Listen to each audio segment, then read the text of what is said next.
Today's episode is brought to you by Don't Be a Gunsel, more affectionately known as the D-Bags.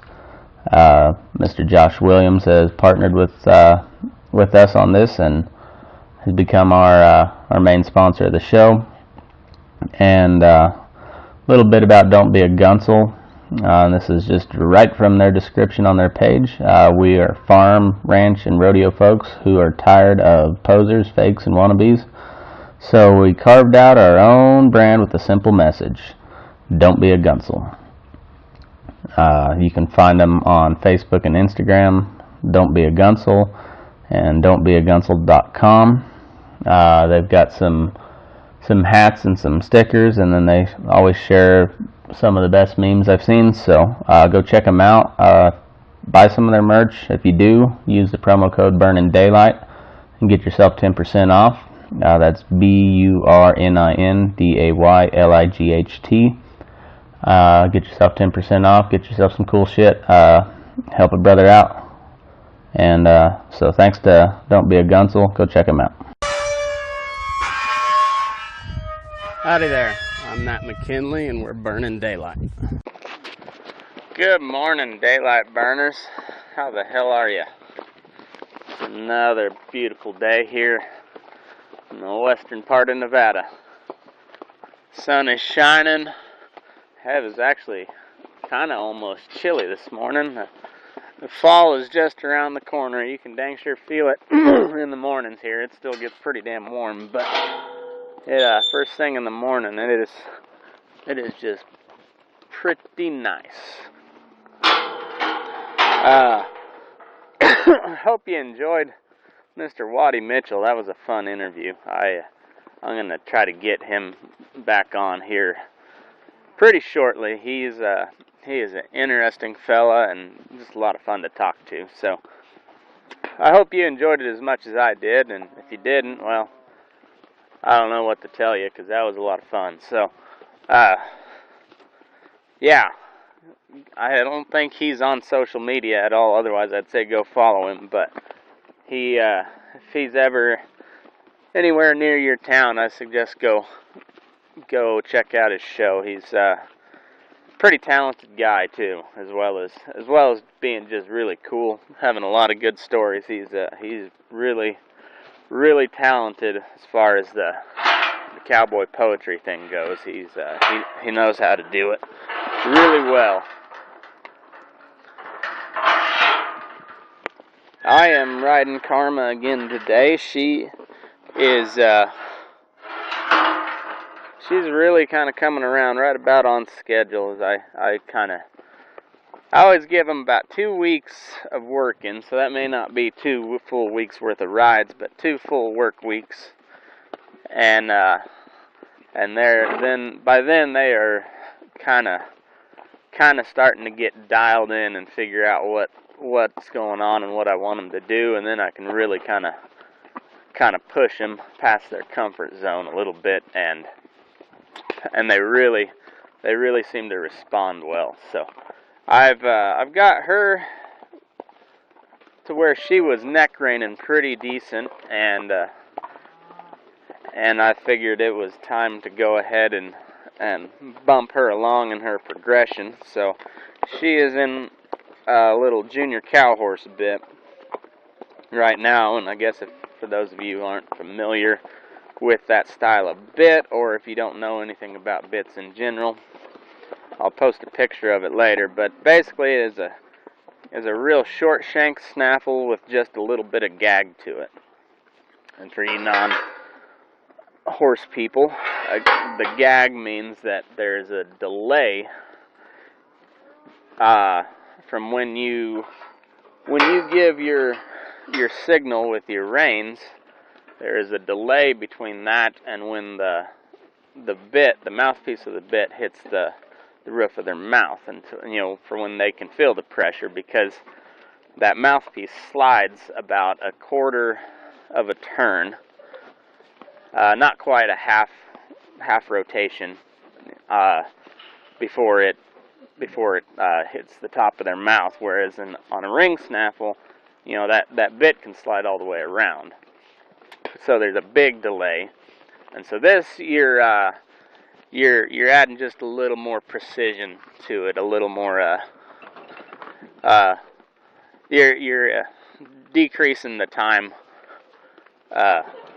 signal from your reins to your mouthpiece. So you're kind of speeding up the process. Instead you're taking the training wheels off, I guess. There's or you're bumping up your governor on your go-kart, so you can go just a little bit faster, and that's kind of the way this is. So now I have to be a little less heavy with my hands to compensate for the little increase in severity of the bit. So it's just all fine-tuning from here on out. She's pretty well broke. I've roped off her a couple of times. She doesn't really know what she's doing yet, but she does it. So I would say she's a broke horse, but not a finished horse by any means. She's nowhere close to being finished, but she's kind of past that fighting me stage of her training, where she just kind of wants to push back against everything you want her to do, and now she'll just kind of do it, and we're really ready to make some strides now, and this gets to be the fun part, and then of course at the end of 60 days, the bad part, where you got all the money for it, you put all this time and effort in, and you got paid for it. And but then it's time to send them back, and you're like, well, shit, I was just really starting to have fun on them. And at least on ones like her and the big gray horse that I rode last summer, I called him Smoke Hammer, but his owners called him Gaston. And the Domeyers they were out of Winnemucca at the time, but they moved back to Montana. But they sent me that big gray gelding, and he really made me look like I knew what I was doing. He was a lot of fun, and I hated to take him back, but that's how it goes riding outside horses. Sometimes you find some really cool ones, and most of them you are more than ready to send them back to their owner, but you get a handful here and there they're really a lot of fun to ride, and they about got to pry the lead rope out of your hands when they come get them, or you take them back, and that's all right. It's all part of the deal, and I think this Karma mare, there is nothing friendly about her. Like she's not out to kill you. She is just not friendly. She is all business, very much a business type mare. She gets pretty excited when we go to work a cow. She's got a lot of cow sense to her, and now that I figured out that she kind of likes to go to a cow, I've also kind of unleashed some of her agility too. For a big horse, she really moves pretty well, and she's got some kind of sneaky type speed. She's not just overblown fast, but she's sneaky fast, especially for she's got just a huge hip on her, and so you'd think that she could probably have some burst to her, but she's got some sure enough speed. It's kind of sneaky, and then she's starting to move really nice, and she's taken to this junior cow horse bit really well, and so we'll see how she goes. But I'll probably be able to move her into just a regular shank snaffle, or even like a dog bone or something here pretty directly. So she'll be a whole new horse by the time I send her back, and but she's not, like, there's no, like, cuddly qualities about her. She's, there's no doubt in your mind. She's there to work. That's what she is. She's just businesslike. And so she's probably not ever going to be your buddy, but she likes to work a cow, so I don't see any quit in her either. So she's be a cool horse to have, because she probably ain't ever gonna be a kid's horse, or not anytime soon. But she's gonna be a pretty jam up working horse.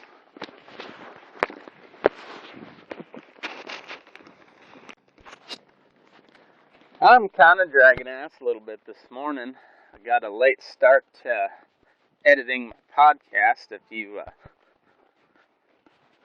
If you noticed on I think I put it on Snapchat, editing, always editing.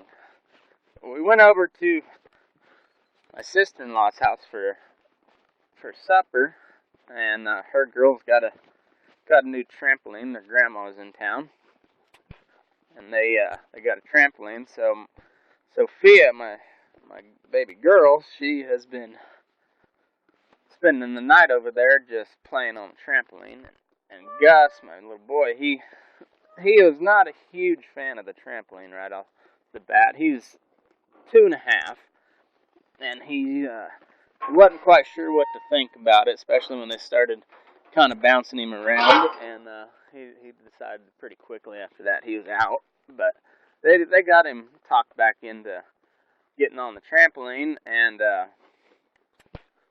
Sophia is a little, well, not even a little bit.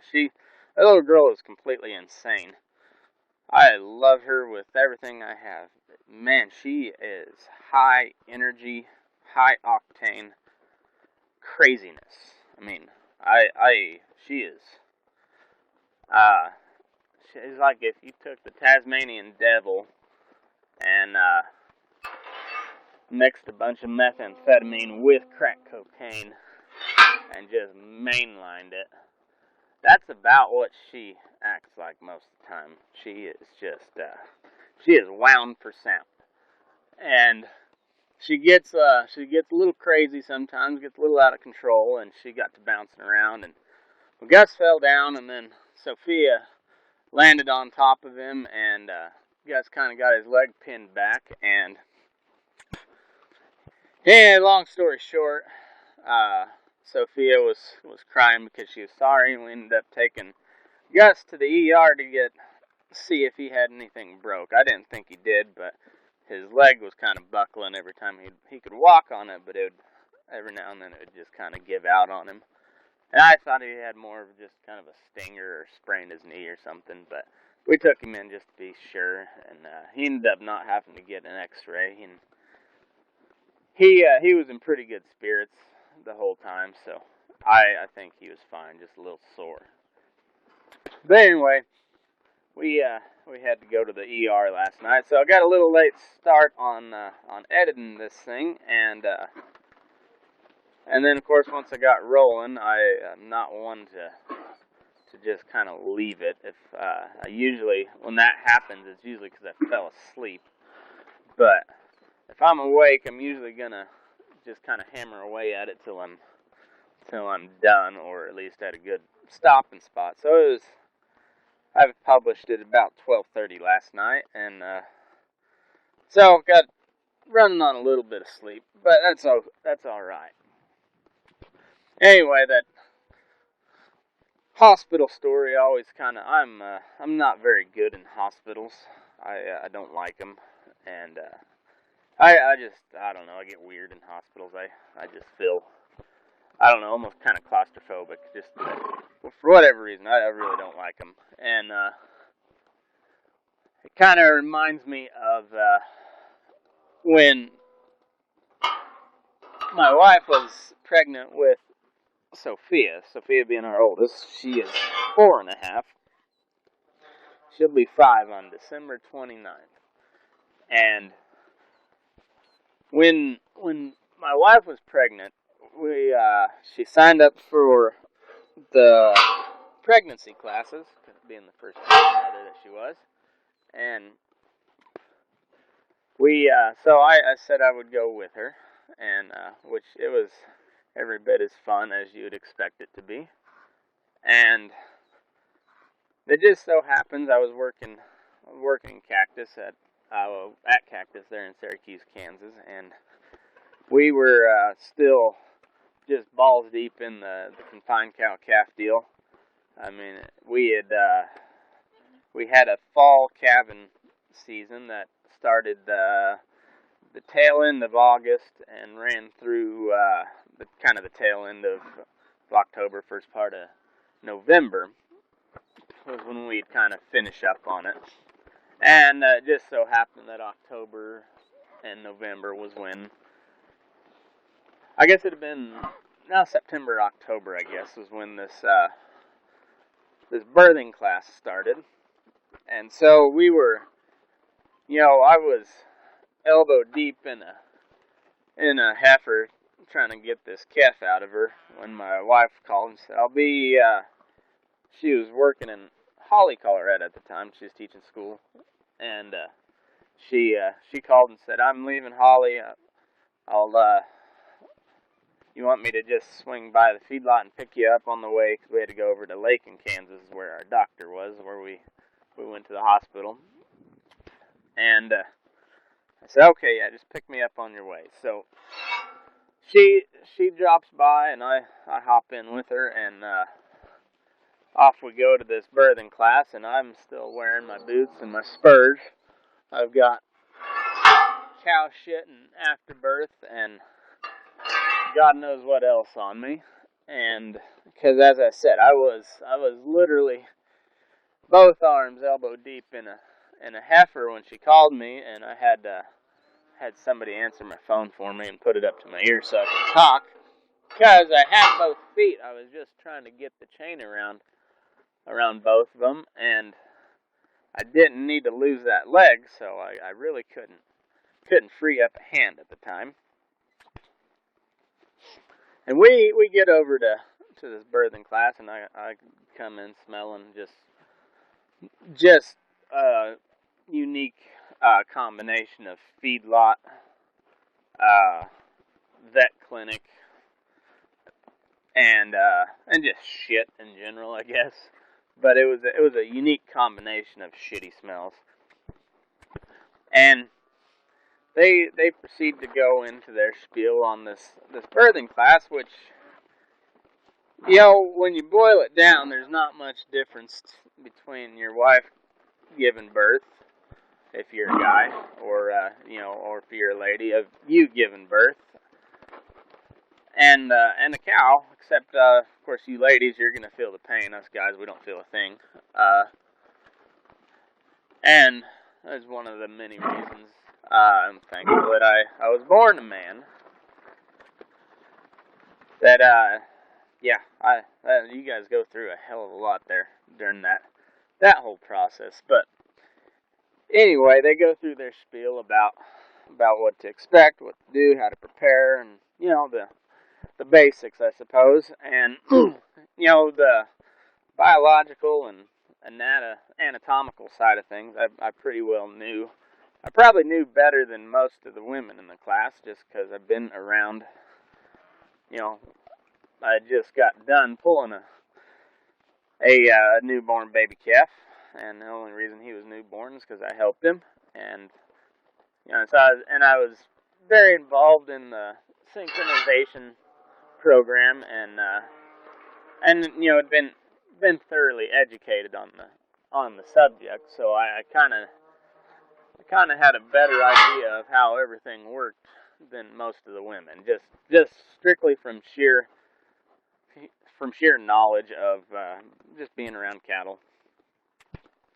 And so that part was pretty boring. I mean, the whole class was pretty boring, but that part in particular, I don't know. I don't know if there was anything in particular that stood out as being extra boring. It was all just pretty damn boring. But I decided to have a little fun with it, because they went around the room asking questions about how do you know when it's the time that you've got to get to the hospital, and so you can deliver the baby in a clean, sterile environment and not on the side of the road or at your house. And so they went around the room, and everybody kind of listed off there, and I was kind of towards the end of the line. And I said, well, I'll know when she starts pacing around in a circle kicking at her belly, and once she starts wringing her tail, I know it's real close, so I'll get her loaded up and drag her in the pickup and get headed this way. And there was, I think, one other guy, and this is small town Kansas, very much a rural farming, ranching community, but apparently there was only one other couple with that kind of background in the room, because there was one guy that about lost his shit laughing so hard, and then I got a bunch of dirty looks, not amused or impressed at all by all the ladies in the room, and then my wife rolled her eyes so hard I could have swore that she had a mini explosion in her head just from the sheer inertia of the eyes rolling back. Or not back, but over the top, the eye roll. And the teacher really didn't know how to respond to that, and so I had to say, "I'm just kidding. I'll make sure I leave the chains at home." And the look I got from her, I mean, it was just dumbfounded and horrified, and then of course the joke just completely skipped right over her head. But anyway, I got a good laugh out of it, and one other guy did too, so I consider that a success. I guess I might ought to clarify for you folks that didn't understand any of the terminology. Well, not so much the terminology, but you didn't understand what I was getting at with that story. When the old cow is ready to throw her calf, or give birth, as the layman would call it, they start to pace, and they'll go kind of off by themselves, and they'll pace around in a circle, and they're looking for a comfortable spot to lay down so they can push that calf out. And they, like I said, they kind of go off by themselves, and they'll just pace around in a circle, and they'll get to flipping their tail back and forth, and and then eventually they'll get that tail kind of wrung out to the side. It'll be like twisted and then pointed out to the side, and pretty soon after that you'll see the water bag come out. And so that's, and also they'll kind of kick at their belly, and what they're doing is they're trying to position that calf to move on down into the birth canal, and that's, if they're kicking at their belly, they're usually a pretty good sign they're having contractions. So anyway, little inside baseball for you. This segment of the show today is brought to you by Kris Fogwell and Fogwell Horses. Kris is a farrier by trade who has expanded his line of expertise into leatherwork and has started making kind of Western-style cowboy tack in the last year or so, the last couple of years, he said. And he's trying to use it as a transition from farrier to a full-time deal. So go check out his stuff. He's Kris Fogwell is his Facebook page, and Fogwell Horses is his Facebook page, and at Fogwell Horses on Instagram. And he does pretty decent work. He's I would say he's got a little bit of learning to do. He's still trying to find his own, and he does everything by hand. He doesn't have a sewing machine or anything, so everything is hand stitched. And so the time and effort is there, and he did just a fine job on the spur straps. Is what we agreed on was spur straps, and he ended up sending me a sheath for my pocket knife as well. It was one of his first ones that he's done, so it's a little on the rough side, but the overall it'll work. It'll work just fine. So go check him out. He's he's an up and coming guy, and I like to highlight these type of people. I'm kind of like that myself. We're just small time trying to make it in the world, make a buck here and there. So go check him out. I appreciate his work, and I'm more than happy, more than honored to partner up with him on this little deal. And thanks again, Kris, and go check him out at Fogwell Horses. If you're ever bored and need something to pass the time, some of your best entertainment on any given day would just be to visit really any sort of horse-related group on Facebook. My go-to one right now is Horse People of Northern Nevada, I believe is what it's called. Yeah, Horse People of Northern Nevada, because horsey people are a little different, tad bit insane, and the comments are glorious. I mean, absolutely glorious. You can always find some good entertainment. Like, there's one right here. This gal asks if anybody says, does anyone feel like going for a drive today for a good cause? I need someone with a trailer and who has time today. Please let me know ASAP. And of course, there's no punctuation at all, which in this case it doesn't really matter. Doesn't help or hurt her cause at all. But usually when there's no punctuation, there's commas really help out drive home a point or completely change the phrasing of a sentence. But anyway, apparently this gal has kind of been a charity case for quite some time, and you have to go look on Horse People of Northern Nevada, because, like I said, the comments are pretty glorious. And then there's always some lady. They're always ladies too. Usually older ladies that I'm not real sure how. They're not real sure how social media works, and anyway, there's always usually an older lady that'll post some article about how great the Mustangs are, which,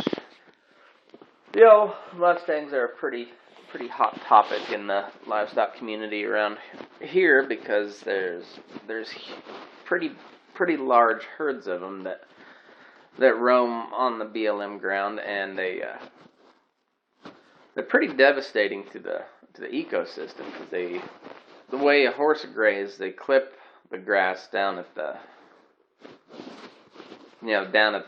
basically at the crown of where it comes up out of the ground, and that grass doesn't grow back. Where a cow, they kind of pull it so it doesn't clip it off, and so that leaves enough left there, if you don't overgraze, for it to grow back. And cattle and sheep and goats, that can be really beneficial to wherever you're grazing. They can clear out the weeds, and once you pull them off, then it gives the less competition for the native grasses, and and it's all around. It's a good way to help control your rangeland ecosystem, your ecology there. But there'll always be some bleeding heart, horse loving lady that posts a story, just glamorizing and glorifying the American Mustang, which, if you've done any sort of research at all, I've covered it before, but it's an invasive species. Basically, they're just ancestors of the horses that were brought over from Spain during the conquistador days, and they're just, they either got loose, or they were turned loose, or they're stolen by the Indians, and and then cultivated from there. And they're kind of a mixed bag of old world breeds of horses. So, like, a lot of these Mustangs that are, if they're sure enough true Mustangs and not just feral horses that somebody turned out during the economic downturn of '08, if they go way back to the conquistador days, they've got a great big neck, and you can see a lot of the old world bloodlines, like the Andalusian and I think it's Halflinger. I don't know. Don't quote me on those breeds, but they're definitely like an old world style horse. They're not like they don't look like your thoroughbreds or your quarter horse of today. they're just built a little different, and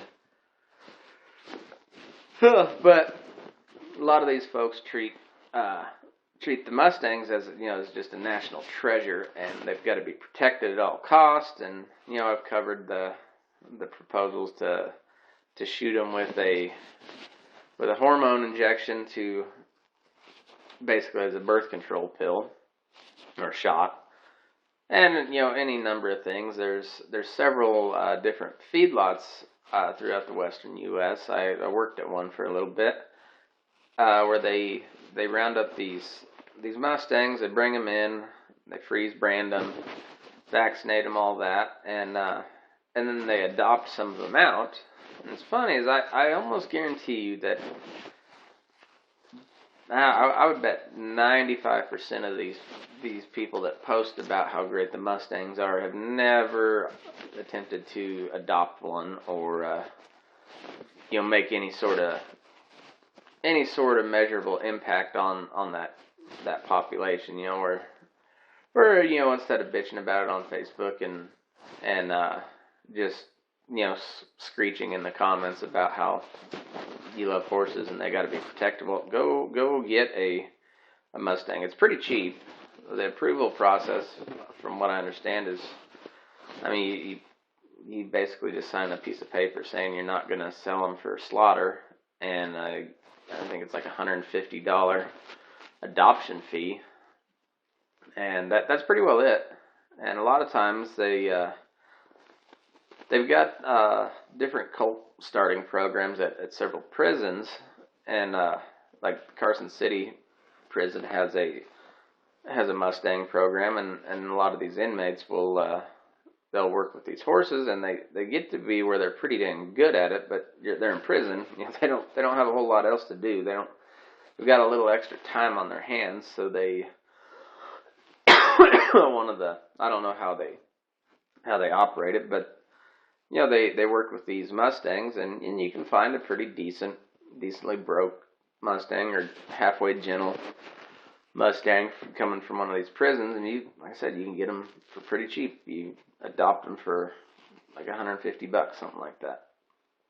And but anyway, they've got these feedlots where they bring these horses in after they gather them off whatever grazing allotment they gather, and usually they kind of round these things up with a mixture of people on horseback or four-wheeler and helicopter. The helicopter will kind of get them headed towards the corrals that they're gathering into, and then your guys on horseback and four-wheeler and whatever, they kind of meet them halfway as that helicopter is bringing them in, and then you go ahead and finish driving them into the corral, and they ship them to these feedlots, where some of them get adopted. A lot of them just get fed until they die, I guess. I'm not real for sure how that works, but it's another typical government program. There's, I guess, good intentions behind it, and it's not so much it's good intentions, it's just trying to appease the public, which the general public opinion of these wild horses is they need to be left alone, but the general public opinion of it is very ignorant in their stance. And anyway, so you get a bunch of really good debates on these horse pages, and it can be pretty entertaining at times, because, like I said, it's usually older ladies that post on this. And so now you've got your bleeding heart types, and then you've also got your older ladies who are knowledgeable in the subject and usually have a pretty strong opinion, and so it's just kind of old lady cat fight, and which I am all in favor of. That's always fun to watch, but that's how I pass the time sometimes when I'm bored, and like today, I didn't see any news article that was particularly relevant that wasn't depressing. So I I ended up just scrolling through my Facebook feed to see if there was anything going on, and it's just one of those rabbit holes you go down. Like, oh, I wonder what this is going to be good. And you click on the comments, and they're always pretty entertaining. Whether most of the time they're not meant to be, but it's pretty entertaining. So, yeah, if you need a quick way to kill time, go check out your local horse group on Facebook and just start scrolling through the comments. You'll find some good shit in there. So, as you all probably know, football season has started. Preseason is underway. My Denver Broncos are, I don't know what to think about them. I like the new head coach. He's kind of a hard-ass, defensive-minded coach. And sounds like he's pretty much a no bullshit type of guy. Just put your fucking head down and get to work. But anyhow, I don't know how they're gonna do. They got a quarterback who has been good, has been terrible, and has been injured. So who knows? And then they picked up a quarterback in the second round from Missouri, and it sounds like he's got a lot of sheer athletic talent, but needs to kind of get some shit together before he's an NFL quarterback. I didn't watch any of they played the Hall of Fame game. I didn't watch any of it. Preseason football, it's like, it's just, I don't get it. I don't like football that much to watch preseason for more than, a couple plays at a time. But anyway, that being said, it's also one of the most exciting times of the year because fantasy football is going to start, and I love me some fantasy football. I know a lot of folks kind of stopped watching the NFL after the whole national anthem deal, which, to each their own. I didn't make that big of a deal of it. It wasn't, once again, it wasn't really a high priority for me. It wasn't worth getting very pissed off about, so I don't really care. So that being said, I'm in one fantasy football league. I'm probably in another, and I think I'm going to go ahead and start a league just for the daylight burners. So if you're interested, shoot me a message on any of the social medias, or email me, matt@burning-daylight.com, and let me know if you're interested. We'll do a small entry. It'll be like, I don't know, $10-20, something like that. Maybe $25.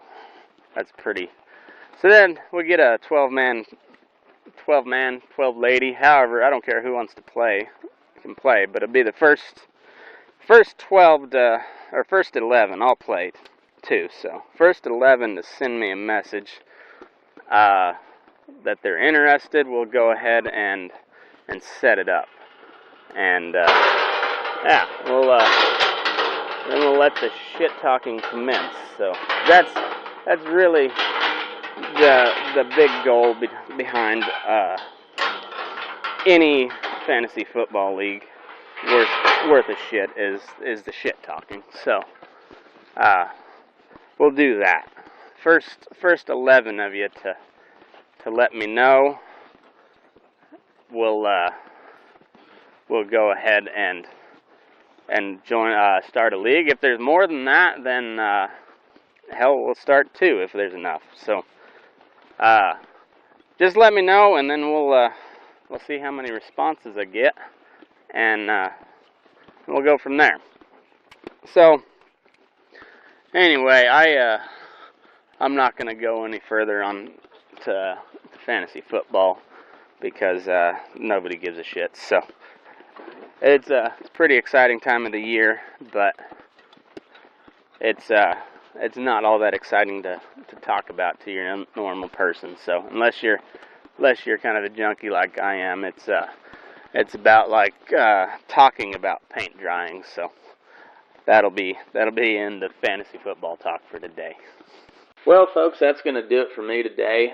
I've got some feelers out on some more interview type shows, and we'll have some on here pretty quick. We've got some pretty cool ones, at least kind of halfway lined up, or at least have been agreed to, and then I've got some feelers out to some other very interesting characters. I don't know if we'll get those or not, but I think you'll enjoy them, and hopefully we can kind of make this a regular thing. So if you've got anybody, I really don't care how famous they are, but if they've got an interesting story or they've got some good stories to tell, and you think I ought to talk to them, shoot me an email, matt@burning-daylight.com, or send me a message on any of my social media accounts, and I will at least look into it. I may not get it done, but I'll at least look into it. I'm always all ears for an interesting story, and yeah, there's some people that just nobody knows about, but they're interesting as hell or entertaining, and the world might need to know about them. So if you got anybody like that, let me know. Tell me how to get in contact with them, and we'll go from there.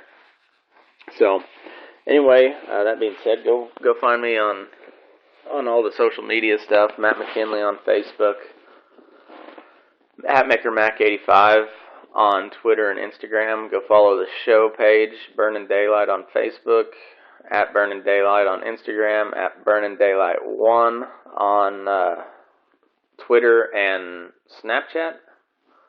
I think it's Burning Daylight1 on Snapchat. I'll have to look. Burning Daylight on YouTube. Patreon.com/Burning Daylight. Burning Daylight on Open Range. And then my website is burning-daylight.com. I've got, I need to do a better job of getting those photos uploaded for you, but all in good time. There's a couple blog posts, and then I'll have my storefront there as well. You can sign up for fantasy football if you wish there, and I think that could be a lot of fun. So I really enjoy fantasy football, and I enjoy the shit talking. So if you're signing up for, if you want to sign up for fantasy football, make sure you got some thick skin, because there's gonna be some shit talking. And other than that, just keep listening to the show, keep sharing it, review it, recommend, all that good stuff, subscribe. And if you do listen on Apple, please go give me a review and help me get on that new and noteworthy list on iTunes, and let's help this thing take off a little bit. And yeah, let's just have some fun. And if you got any other, I guess if you got some good news stories that you need me to cover, put my own little twist on it, go ahead and send those as well. Just sometimes I run out of ideas. I've got plenty of stories, but they either don't tie into the episode, or they just don't work for whatever reason. So sometimes I just run out of ideas. So if you got anything you'd like me to talk about, or anybody you'd like me to talk to, just go ahead and send them my way. And with that, I'm going to get out of your hair, so move your ass. We're burning daylight.